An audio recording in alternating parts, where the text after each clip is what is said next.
आगे बढ़ते हैं आज के सद्वाक्य चिंतन मनन के लिए। बच्चों, जब भी हम ऑनलाइन बाल संस्कार शाला में जुड़ते हैं तो फिर प्रथम कालखंड में हम लोग जप ध्यान के द्वारा अपनी मन स्थिति को बहुत ही स्थिर रखते हैं और इस प्रकार से अपनी मन स्थिति को बनाते हैं कि जो भी यहाँ पे बातें बताई जाए उसको हम लोग ध्यान से सुने और समझें और उसको अपने जीवन में उतारें, है ना?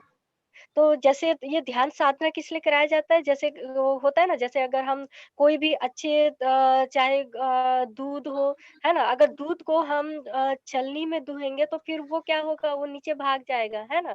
तो ये ध्यान साधना जब इसीलिए कराया जाता है ताकि आप लोगों को यहाँ पे जो दूध के समान अमृत, है ना? जो बातें बताई जाएगी, अमृत तुल्य जो बातें बताई जाएगी, वो छलनी में जैसे भाग जाते हैं ना, वैसा ना भागे। आपके मस्तिष्क में, आपके हृदय में वो हमेशा बैठा रहे, ठीक है ना?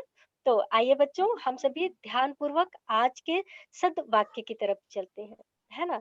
तो आज का सद्वाक्य, सद्वाक्य नहीं, आज का सद्चिंतन है एक श्लोक, ठीक है? संस्कृत का एक बहुत ही सीधा-सा, बहुत ही सरल श्लोक है, जो कि आप सभी लोग ध्यान से सुनिएगा।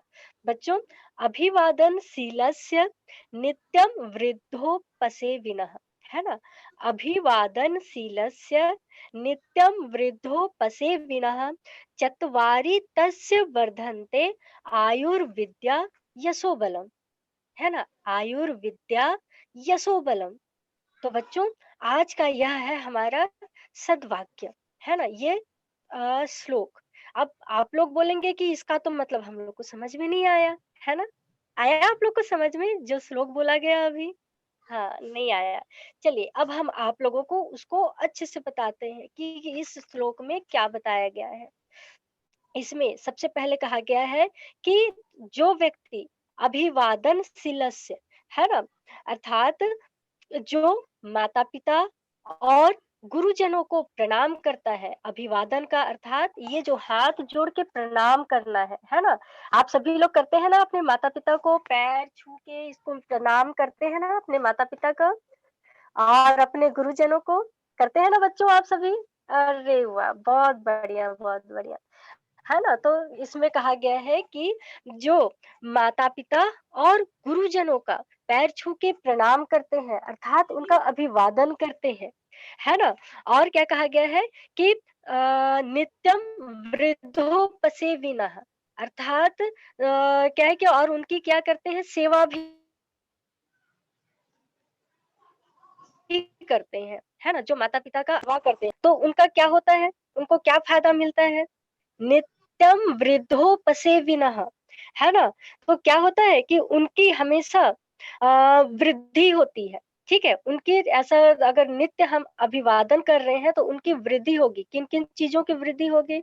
आप लोग देखे होंगे ना कि आप लोगों को बाल संस्कार शाला में और हमारे वृद्ध हैं, हमारे जो बड़े हैं, बड़े-बुजुर्ग सभी आप लोगों को कहते हैं कि अपने से बड़ों का सम्मान करना चाहिए, है ना? तो क्यों कहते हैं ऐसा?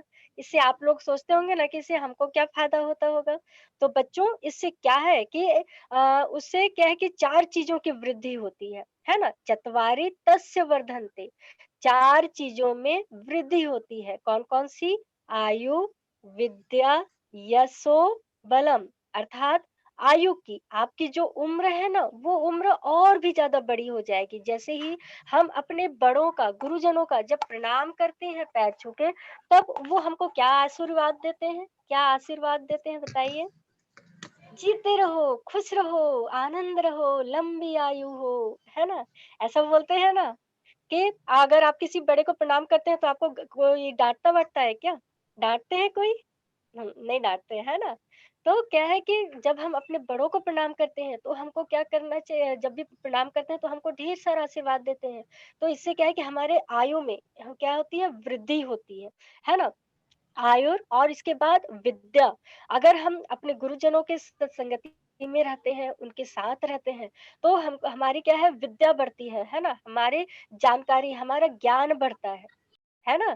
ज्ञान क्यों बढ़ेगा? बच्चों, कहा गया है कि जो हमारे बुजुर्ग हैं, जो हमारे वरिष्ठ हैं, वो साक्षात क्या है, एक पुस्तकालय के समान होते हैं, क्योंकि उनको हमसे कहीं ज़्यादा उम्र में बड़े होते हैं। है ना?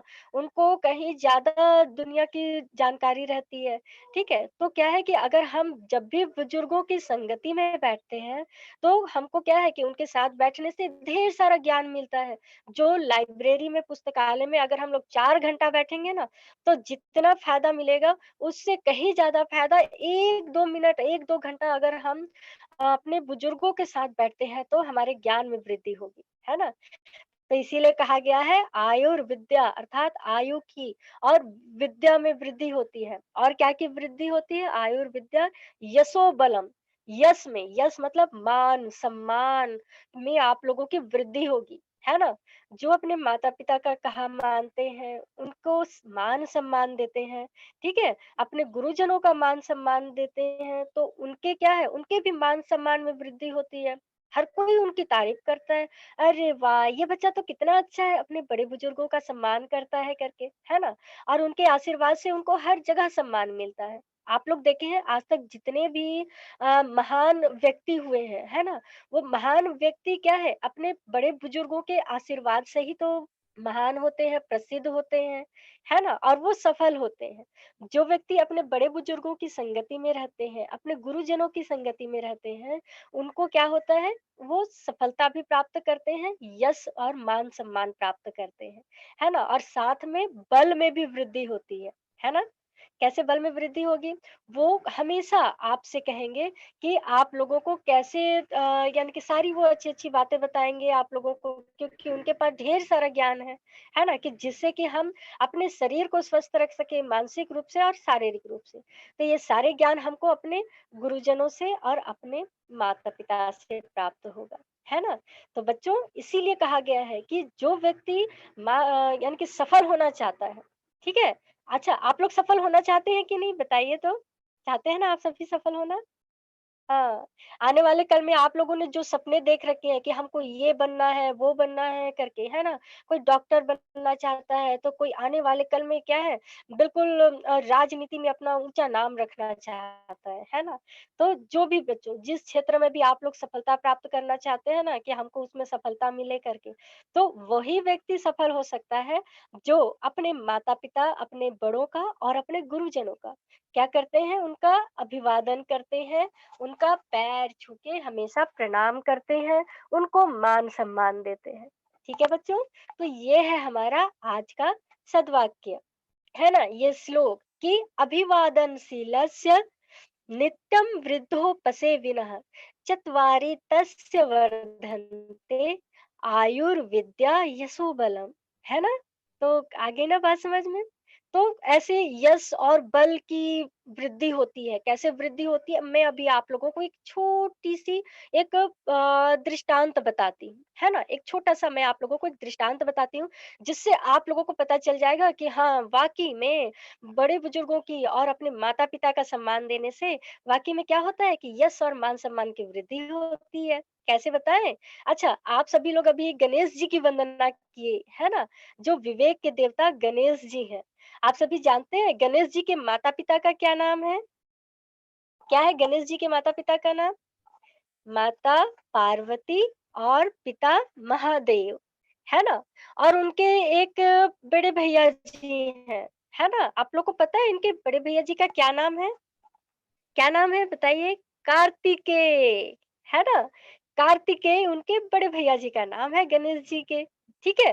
तो आप लोगों को हम बता रहे हैं कि कैसे हमको अपने बड़ों का मान-सम्मान करना चाहिए और इससे क्या फ़ायदा होता है, उसका आप लोगों को एक दृष्टांत बता रहे हैं, है ना? तो एक बार क्या हुआ कि गणेश जी और कार्तिकेय इन दोनों के बीच में जैसे आप दोनों भाई आप लोगों के भाई-बहनों के बीच में होता है ना कॉम्पिटिशन होता है कि हम ज़्यादा बड़े हैं, हम ज़्यादा होशियार हैं करके, है ना? तो वैसे ही कार्तिकेय और गणेश जी के बीच में यानी कि ऐसी होने लगी बात कि मैं सबसे बड़ा हूँ। गणेश जी बोलते हैं मैं सबसे बड़ा हूँ और कार्तिकेय कहते हैं कि मैं सबसे बड़ा हूँ करके, है ना? तो अब इन दोनों ऐसी बहस करते हैं एक-दूसरे से। अब इन दोनों के बीच में जब बहस हो रही है, तो फिर कौन इन दोनों का निर्णय लेगा? इसके लिए ये दोनों चले जाते हैं अपने माता-पिता के पास, है ना? पार्वती और महादेव जी के पास जाते हैं। माता पार्वती के पास और पिता महादेव के पास और उनको कहते हैं कि पिताजी, माताजी आप हमारे जो ये समस्या चल रही है उसका निर्णय कीजिए और हमें बताइए कि हम दोनों में से बड़ा कौन है करके, है ना? तब इन दोनों की बातों को सुनने के बाद माता पार्वती और महादेव जी कहते हैं कि अच्छा, आप दोनों में से वही बड़ा होगा जो पूरी पृथ्वी की 7 बार, है ना? कितनी बार? 7 बार, ना ही 1 बार, ना 2 बार, ना 3 बार, पूरे 7 बार परिक्रमा करनी पड़ेगी, है ना? कितने बार? 7 बार, है ना? पूरी पृथ्वी की परिक्रमा करनी पड़ेगी। तो जो 7 बार पृथ्वी की परिक्रमा करके आएँगे, वो उसी को ही हम क्या कहेंगे सबसे बड़ा है, सबसे श्रेष्ठ है, मानेंगे करके। तब उसके बाद में कार्तिकेय का तो वाहन क्या है? पीकॉक मोर है ना? जो कार्तिकेय है ना, तो उनका वाहन क्या है? जिसमें वो बैठ के पूरी पृथ्वी की परिक्रमा करते हैं, क्या है उनका वाहन? मोर, है ना? तो अब कार्तिकेय तो मोर में बैठ के फुर्र से उड़ के चले जाते हैं, है ना? अब फुर से उड़ के चले गए, अब उसके बाद में गणेश जी बैठ गए, अब गणेश जी सोचने लगे कि मेरे तो वाहन ये मूषक राज है ना? मूषक राज जानते हैं ना? चूहा, है ना? तो अब बोलते हैं कि मेरे तो वाहन ये मूषक राज ये मूषक राज जी कितना धीरे-धीरे चलेंगे? ये कहा भैया जी तो मोर पे फुर्र होके उड़ गए और हम ये मूषक से कैसे जल्दी परिक्रमा कर पाएँगे? अब वो सोचने लगे कि क्या किया जाए? क्या किया जाए? बताइए फिर क्या सोचते हैं वो? इनके पास उन्होंने क्या आइडिया लगाया? क्या सोचा उन्होंने? उन्होंने सोचा कि माता-पिता के तो चरणों पे साक्षात पूरी धरती, पूरा विश्व समाया हुआ है ना? माता-पिता तो साक्षात ईश्वर का रूप है, साक्षात ईश्वर है।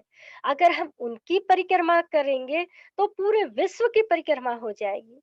क्योंकि माता-पिता के श्री चरणों पे पूरी धरती, पूरा विश्व समाया हुआ है ना? ये सोचकर गणेश जी बोलते हैं कि चलो कोई बात नहीं, एक आइडिया है बोलते हैं, है ना? और वो चले जाते हैं जहाँ पे माता पार्वती और महादेव बैठे रहते हैं। उनसे कहते हैं कि हम आपसे निवेदन करते हैं कि हे माता और हे पिता, आप कृपया इस उच्च आसन पे बैठ जाइए करके, तो वो उनको उच्च आसन पे बैठा देते हैं। कौन-कौन बैठा देते हैं? गणेश जी बैठाते हैं, है ना? किनको बैठाते हैं?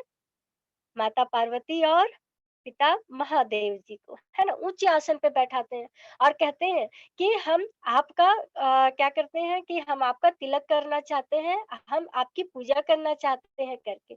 अब दोनों पार्वती और महादेव जी का इनका वो पूजन करते हैं, तिलक लगाते हैं, है ना? उनको फूलों की माला पहनाते हैं, उनकी आरती करते हैं, ठीक है? चरणों को प्रणाम करते हैं और उसके बाद उनको मीठा खिलाते हैं, है ना? उसके बाद उनकी 7 बार परिक्रमा लगाते हैं।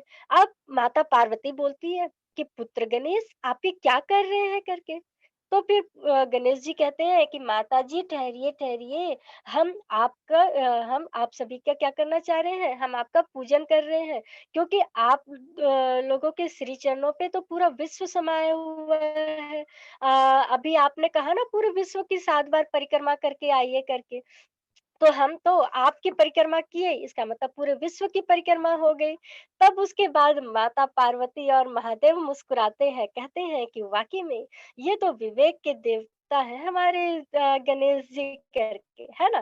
तो इस प्रकार से गणेश जी 7 परिक्रमा करते हैं, किनके साथ परिक्रमा करते हैं? माता पार्वती और महादेव जी की, है ना? 7 परिक्रमा करके आते हैं। अब उसके बाद थोड़ी द होता है बहुत देर उसके बाद में कार्तिकेय आते हैं और कार्तिकेय बोलते हैं मैं विजयी हुआ करके, तो बोलते हैं कि अरे! कैसे विजयी हुए? अब यहाँ पे तो गणेश जी को बड़ा मान लिया गया, है ना? सभी लोगों ने उसको बड़ा मान लिया।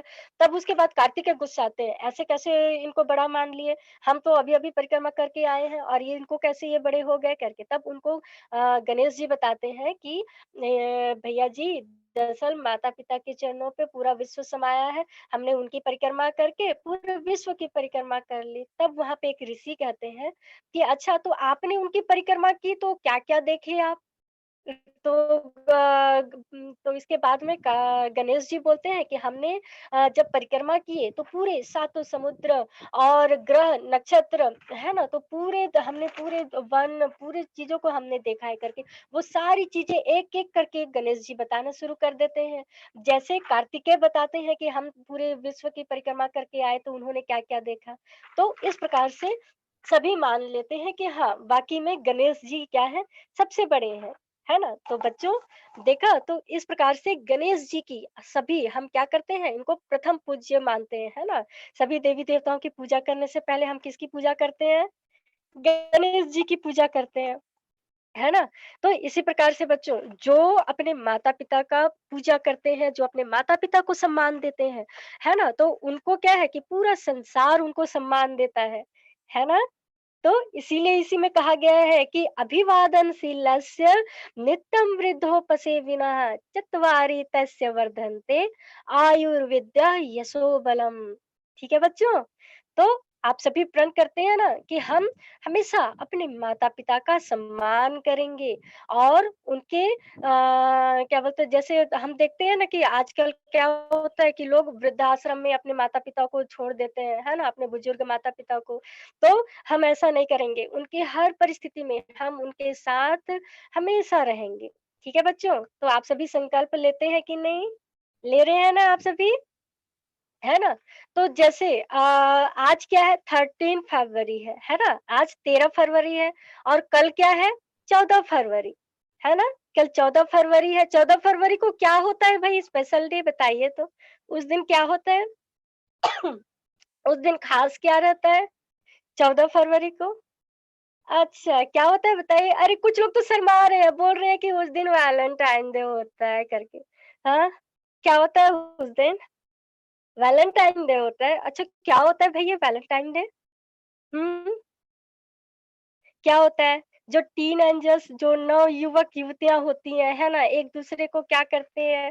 फ्लावर देते हैं, रोज़ देते हैं, चॉकलेट देते हैं और पता नहीं आजकल तो व्हाट्सएप में आ रहा है क्या-क्या डे मनाते हैं, टेडी डे मनाते हैं, ये सब हो जाता है, उसके बाद थप्पड़ डे भी मनाते हैं, है ना? ये सारी चीज़ें मनाते हैं, लेकिन ये सब मनाने का फ़ायदा क्या हुआ भई? ये 14 फरवरी को? हुँ? नहीं, आप लोग मनाते हैं क्या? नहीं ना? अरे वाह! हमारे बच्चे तो बहुत समझदार हैं भई, है ना? 14 फरवरी को हम वैलेंटाइन डे नहीं मनाते। क्यों? ऐसी संस्कृति और ऐसे बातों को क्या मनाना जिसके पीछे कोई तर्क नहीं छुपा है ना? जिसके पीछे क्या है कि कोई उद्देश्य ही ना हो। तो हम 14 फरवरी को क्या डे मनाते हैं? मातृ-पितृ दिवस, है ना? 14 फरवरी को हम क्या मनाते हैं? मातृ-पितृ दिवस मनाते हैं, है ना बच्चों? उस दिन हम क्या करते हैं, जैसे आज अभी हमने आप लोगों को बताया ना कि गणेश जी किस प्रकार से अपने माता-पिता का किस प्रकार से ऊँची आसन पे बैठाए, उनकी किस प्रकार से पूजन-अर्चन किए, उनको सम्मान दिए, है ना? तो इसी प्रकार से हम 14 फरवरी को अपने माता-पिता को ऊँचे आसन पे बैठाते हैं, है ना? और उनका जो पहले चरण को धोते हैं, ठीक है? फिर उनका तिलक करते हैं, है ना? और फिर माला पहनाते हैं, उनकी आरती करते हैं और मुँह मीठा करते हैं, है ना? तो आप लोग करते हैं कि नहीं? करते हैं? हमारी खुशी बिटिया बोल रही है हाँ, हाँ बोल रही हो? नहीं करते हैं ना? चलिए कोई बात नहीं। तो अब हमको क्या करना है, 14 फरवरी को हमको खास तौर पे विशेष अपने माता-पिता को उस दिन सम्मान देना है, अपने से जो वरिष्ठ हैं, ठीक है बच्चों? उनको हमको ऊँची आसन पे बैठा के उनको सम्मान देना है, क्योंकि जो भी अभी-अभी आप लोग को बताया गया ना सद्वाक्य चिंतन मनन में कि जो भी अपने माता-पिता का, गुरुजनों का जो भी आदर सम्मान करते हैं, जो उनकी बात मानते हैं, उनके 4-4 चीज़ों में इतनी वृद्धि हो रही है कि नहीं? आयु, विद्या, यश, बल की वृद्धि हो रही है ना? तो इससे क्या है आत्मसंतुष्टि भी होती है कि हम अपने माता-पिता की सेवा कर रहे हैं, उनको सम्मान दे रहे हैं करके। ठीक है बच्चों? तो हम 14 फरवरी के दिन मातृ-पितृ दिवस मनाएँगे, है ना? तो आइए बच्चों अब हम आगे रुक्मणी बनछौर दीदी आप सभी लोगों को बहुत ही प्रेरणादायक एक गीत आप लोगों को सुनाने वाली हैं, है ना? जो कि आप सभी लोगों को बताएँगे कि माता-पिता की हमको क्यों पूजा करनी चाहिए, माता-पिता का हमारे जीवन में क्या महत्व होता है। इनको आप सभी लोगों के समक्ष गीत के माध्यम से रुक्मणी बनछौर दीदी जो हमारी बाल संस्कार शाला की आचार्य दीदी है ना? वो आप सभी लोगों को अपने मधुर वाणी से गीत के माध्यम से प्रस्तुत करेंगी। आचार्य रुक्मणी बनछौर दीदी जी।